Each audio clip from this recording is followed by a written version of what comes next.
ভারতীয়দের গায়ের রং নিয়ে মন্তব্য তাইওয়ানের মন্ত্রীর। ভারতীয়দের উদ্দেশ্যে বর্ণবাদী মন্তব্য হু মিংচুনের। শেষমেশ চাপে পড়ে ক্ষমা চাইতে হলো তাকে। বাধ্য হয়ে তাকে বলতে হলো ভুল মন্তব্যের জন্য ক্ষমা চাইছি। ফের বর্ণবিদ্বেষ, দেশের মানুষের চামড়ার রং তুলে ভারত বিরোধী মন্তব্য তাইওয়ানের শ্রমমন্ত্রী হু মিংচুনের। সম্প্রতি এক সাক্ষাৎকারে তাইওয়ানের মন্ত্রী জনসমক্ষে জানান, বিদেশি কর্মীদের নিয়োগ করার ক্ষেত্রে বেশ কিছু মানদণ্ড নির্ধারণ করা হয়েছে।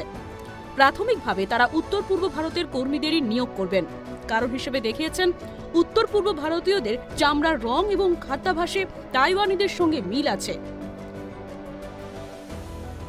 আর ঠিক এই কারণেই নিয়োগের ক্ষেত্রে থাকছে তাদের অগ্রাধিকার, এমনটাই মত হুর। আর এই বক্তব্য সামনে আসার পরই শুরু হয়েছে জোর চর্চা। সমাজ মাধ্যমে এই খবর আগুন বেগে ছড়িয়ে যায়, আর এরপরই ভারতীয়দের মধ্যে তীব্র প্রতিক্রিয়া ও একাধারে ক্ষোভের সৃষ্টি হয়েছে। তাইওয়ানের বিরোধী দল হুর মন্তব্যের তীব্র নিন্দা করেছে গোটা বিশ্ব। বিদেশি কর্মীদের নিয়োগের ক্ষেত্রে চামড়ার রং এবং জাত কোনো মানদণ্ড হওয়া উচিত নয়, এই বিষয়টিকে একদম স্পষ্ট করে জানানো হয়েছে। আর এরপরেই দ্রুত হু মিংচুনের বর্ণবিদ্বেষী মন্তব্যের জন্য তিনি ক্ষমাও চেয়েছেন জনসমক্ষে।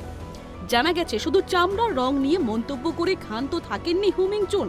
তার সাথে তিনি আরো বলেছেন, এই অঞ্চলের লোকেরা অধিকাংশই খ্রিস্টান। আমাদের বিদেশ মন্ত্রকের মূল্যায়ন অনুসারে তারা উৎপাদন, নির্মাণ এবং কৃষিকাজে অত্যন্ত দক্ষ। মঙ্গলবার সকালে হু তার এই মন্তব্যের জন্য দুঃখ প্রকাশ করে জানিয়েছেন, তাইওয়ানের শ্রমনীতি সাম্যবাদী, কারোর প্রতি বৈষম্য করা হয় না। স্থানীয়দের ক্ষেত্রেও নয়, বিদেশি কর্মীদের ক্ষেত্রেও নয়। তাইওয়ানের শ্রম মন্ত্রকের পক্ষ থেকে বলা হয়েছে, মন্ত্রীর শব্দ চয়ন ঠিক হয়নি। তারা ক্ষমা চেয়ে বলেছেন, মন্ত্রীর মন্তব্যের কোনো বৈষম্যমূলক উদ্দেশ্য ছিল না। তিনি ওই অঞ্চলের ভারতীয় কর্মীদের দক্ষতা এবং কর্মক্ষমতার কথা বলতে চেয়েছিলেন।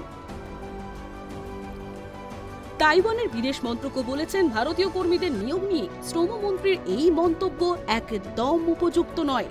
তারাও ক্ষমা চেয়েছে। তারা বলেছে, তাইওয়ানের সমাজ ভিন্ন ভিন্ন মতামত গ্রহণ করে এবং এখানে কারো কণ্ঠরোধ করা হয় না। ভারতের বৈচিত্র্যময় এবং সমৃদ্ধ সংস্কৃতিকেও তারা সম্মান করে। দুই দেশের জনগণের মধ্যে যে নিবিড় যোগাযোগ রয়েছে তাকে তারা লালন করে বলে জানিয়েছেন সে দেশের বিদেশ মন্ত্রক।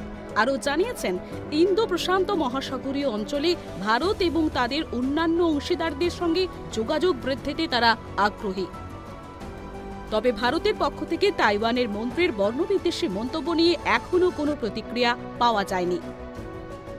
Bureau report, tribe TV Bangla.